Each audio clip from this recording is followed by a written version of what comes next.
नमस्कार, मैं भूपेंद्र पटवा। आप देख रहे हैं एकता न्यूज। चलते हैं सीधे खबरों की ओर। धमतरी शहर को काऊ फ्री शहर बनाने नगर निगम पिछले 20 साल से कार्य योजना बना रही है। निगम में सत्ता परिवर्तन के बाद कांग्रेस ने भी इस ज्वलंत समस्या को दूर करने बजट में प्रस्ताव लाया। गोकुल नगर के लिए सोरम भटगांव का चयन किया गया, लेकिन शहर के डेयरी संचालक यहां नहीं जाना चाहते।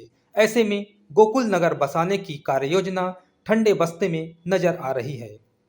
बता दें कि शहर में करीब 100 से अधिक डेयरी संचालित है, जहां रोजाना भारी मात्रा में गोबर निकलता है।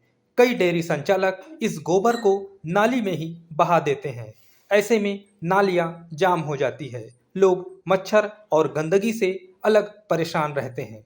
वहीं सड़क में मवेशियों के घूमने से आए दिन दुर्घटना की आशंका भी बनी रहती है। नगर निगम लगातार गोकुल नगर बसाने की तैयारी में है। प्रक्रिया को आगे बढ़ाते हुए नगर निगम ने जमीन आवंटन के लिए डेयरी संचालकों से आवेदन मंगाए थे, लेकिन किसी भी डेयरी संचालक ने आवेदन जमा नहीं किया है। देखिए, हम लोगों ने निविदा प्रक्रिया जारी की थी और उसके 23 तारीख आखिरी डेट भी था। तो हमारे पास किसी ने भी अभी तक आवेदन फॉर्म जमा नहीं किया है। भले ही आवेदन लिया है, 50-60 लोगों ने आवेदन फॉर्म हमारे यहाँ से ख़रीद के लिया गया था, पर अभी तक जमा नहीं किया है। क्या कारण है सर इसका? मेनली उनका ये कारण है कि जो हम लोग 100 रुपये वर्ग फीट में जो ज़मीन दे रहे हैं, उसको वो या तो निःशुल्क मांग रहे हैं या तो मिनिमम 10 रुपये स्क्वायर फीट में करें या 1 रुपये स्क्वायर फीट में करें, जो कि निर्माण लागत को देखते हुए पॉसिबल नहीं है। उसके संबंध में हम उनके अध्यक्ष भी आए थे, मेयर साहब से भी मिले थे। मेयर साहब ने भी वही बोला कि इतना कम किया जाना पॉसिबल बिल्कुल नहीं है बोल के। सर, अभी निगम क्या कदम उठा रही है? देखिए, हम लोगों ने ऑप्शन दिया है, बाकियों की ऑप्शन दिया था कि आप भी वहाँ पर जाएं बोल के। बाकी फिर से हम लोग प्रयास करेंगे कि उनको वहाँ पर शिफ्ट करने का पूरा प्रयास हो जल्दी से जल्दी। डेयरी संचालकों का कहना है कि जहां पर गोकुल नगर बसाने की बात कही जा रही, वहां की जमीन डेयरी के लिए उपयुक्त नहीं है। इसके अलावा पहले 10 रुपये वर्ग फीट में जगह देने की बात कही गई थी, लेकिन अब जमीन की कीमत 100 रुपये वर्ग फीट कर दी गई है। बहरहाल निगम प्रशासन का कहना है कि भटगांव में डेयरी को शिफ्ट करने एक बार फिर से डेयरी संचालकों से बात की जाएगी। मैं सुधीर नायडू आमापारा में रहता हूँ। अच्छा, अंकल जी ये बताएंगे भी नगर निगम भटगांव में गोकुल नगर बसाने की बात कर रही है, तो वहाँ जाने में डेयरी संचालकों को किस तरह की परेशानी होगी? वहाँ जाने में डेयरी वालों को बहुत सी तकलीफ़ें आएगी।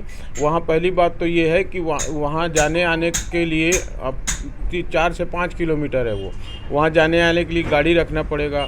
फिर वहाँ की ज़मीन और वहाँ का जो वातावरण है, जो गौ माता को या डेयरी जानवरों को लिए चाहिए, वैसा नहीं है। दूसरी बात, वहाँ उतना पानी भी नहीं है, और अभी गर्मी दिनों में तो खैर वो पूरा पथरीला जगह है, पूरा गर्म हो जाएगा, वो ठंडा नहीं होगा। और फिर उसके बाद जानवर सूखता जाएगा।